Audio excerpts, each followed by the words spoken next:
Hi guys, welcome to Aimee's Cooking. I hope you guys are having a fantastic day today, and I'm so excited. In this video today, I will be showing you how to make delicious yet simple, authentic pad thai in the comfort of your own kitchen. One of my favorite dishes to make. I think it's the combination of the sweet, the sour, and the savory that is so well balanced in this dish that I love so much. And on top of that, that fresh bean sprouts and its contrast with this soft rice noodles is just perfect. And when you cook it right, I promise you will want to make it over and over and over again. So stay tuned and watch the entire video. I'm going to give you all the tricks and tips on how to successfully prepare some yummy pad thai at home. But before we begin, I just want to say a big thank you to all who have subscribed. You guys are amazing. And if you're new to my channel, welcome. I hope you guys will enjoy this video and make sure you like the video, subscribe if you haven't already done so, and don't forget to hit the notification button so that you'll be notified when I post new videos. Okay, so let's talk about veggies. Here I have some sweet radish, some chili pepper, lime, garlic, as well as shallot, which we will mince later. I have some tamarind paste. This you can find at any of the Asian grocery stores. A few pieces of scallion, chives, as well as bean sprouts. So for the bean sprouts, you want to buy the ones that are fresh. The fresher they are, the higher the quality of your pad thai dish will be. So with chives, sometimes dirt can get in between them, so just make sure that you rinse them really well underwater several times before cutting them. We're going to cut them into long strips about 2 to 3 inches long. Now, if you cannot locate chives, then you can supplement it with a little bit more bean sprouts. Here I have a few pieces of scallion, so just cut these up into fine pieces. I have one whole lime here. The lime is not part of the ingredients for the cooking of the pad thai itself, but we are going to add it onto the dish for anyone who wants it a little bit more sour. Here I'm mincing the garlic as well as the shallot, and we are going to set that aside until ready to be used. So when I bought the sweet preserved radish, I was able to buy the ones that come in strips like these, which is super convenient. It looks like this is the perfect size for making pad thai. If you're not able to locate that, then just buy the one that comes as whole pieces, and you would just have to chop them up yourself. So for the tofu, we are using pressed or hard tofu today. Just cut them into large chunks or strips so that when you cook them, they don't break apart easily.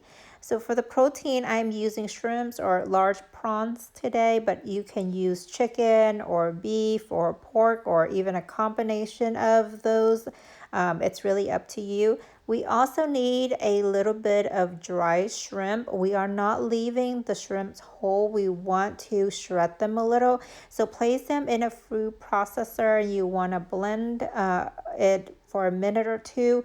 They don't have to be super fine, but we do want them cut into smaller pieces like what you see here. So this, you've got some large ones and some small ones, which is perfect. Now for the sauce, we usually use the palm sugar. I did not have any today, so I use granulated sugar, but if you have palm sugar, please use that. So I just placed the tamarind paste, the sugar, the water, and the fish sauce together and placed it in the microwave for about 2 to 3 minutes. Remove it and then blend everything together and remove the coarse or the hard pieces. So for the noodles, we are using fresh rice noodles, the pad thai noodles. They also come in the dry form in boxes, but if you can find the fresh one, that's even better. With the fresh ones, you just need to bring water to a steaming stage like this, not boiling, but just steamy, and then add in the rice noodles. You only need to soak it for about 10 minutes and then remove it from the pot and rinse it under cold water. And then just set it aside so that it can be dry. Okay, so onto the cooking. You need a little bit of oil on medium heat. We're going to add the garlic and the shallot. You want to give it a couple minutes to let it caramelize before you want to add in the shrimp.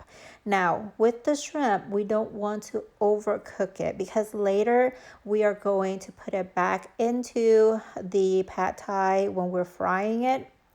So you just need about a minute on each side until it's golden and it has a little bit of color, char to it, and then just remove it from the heat. Again, just 1 minute on each side should be sufficient. Now, once you remove the shrimp, we're going to add a little bit more oil back in, and along with the garlic and some shallot. Now we are ready to cook the pad thai itself, so we are going to add the rest of the other ingredients. First thing is the sweet radish, and then we will toss in the tofu as well. Now the tofu does take a little bit longer to cook, that's why we're cooking it first, and we want to get it incorporated with all of the other ingredients so that it can give it a nice flavor. Okay, so once the tofu is a little toasted, you want to add in a little bit of scallion. This is again optional. I like scallion, so I tend to add it, but you don't have to. And then in goes a little bit of that tamarind sauce. Not too much, just a little bit, just enough, again, to help the tofu get flavors, because it does take a lot for the tofu to, because it's thicker, so it absorbs the seasoning a lot harder.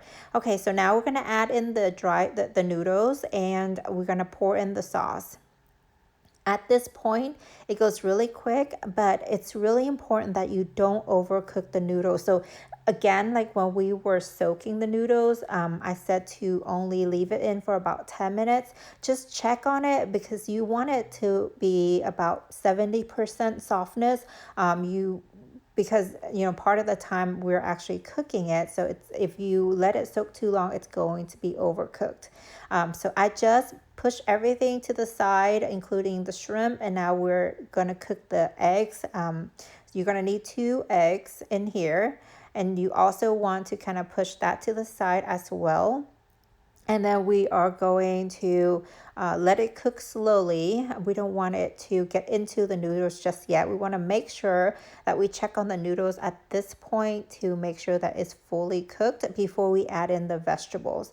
By the time you add in the bean sprouts and the chives, you're almost pretty much done. We just want to toss in a little bit of crushed peanuts to give it a little bit more of a taste. And if you want it spicy, this is where you add in the dry chili pepper. Once everything is in, you just need to stir fry it for maybe another minute or two.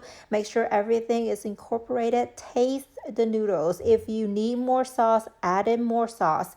If you feel like it's too much, then add in a little bit more vegetables and add in a little bit more of your other ingredients to kind of help compensate. You just want to get it to the perfect taste to your liking before you remove it from the heat. Okay, so you're pretty much done. At this point, we are going to turn off the heat, and we're going to remove it from the stove, and we're going to start assembling our pad thai dish. Guys, I am telling you, this is absolutely incredible. It is one of my favorite dishes to make and to eat. And as a matter of fact, every single time I go to a Thai restaurant, even if I'm eating something else, I always order a side of pad thai just to try, just because I want to see how each Thai restaurant makes their version of pad thai. And as many restaurants as I have eaten at, and as many times as I have tried pad thai, I am pretty sure that you are going to love this version of my pad thai. So I hope that you will give it a chance and give it a try and make it for your family. And I truly hope that you will like it. So now once you have everything plated, just add a little bit more of the roast crushed peanuts on top and even some extra on the side. The more the better. And if you want it to be a little bit more spicy, here you can add some dry chili pepper as well. And that is it. There you have it. A nice, yummy, delicious, homemade pad thai. Super authentic. It is something that you are going to love. And I hope that, again, you will give it a try. So I hope you guys like this video, and if you haven't yet subscribed, make sure you subscribe below. Make sure you like the video. I would appreciate that very, very much. And if you have any comments, please comment below, and thank you for watching.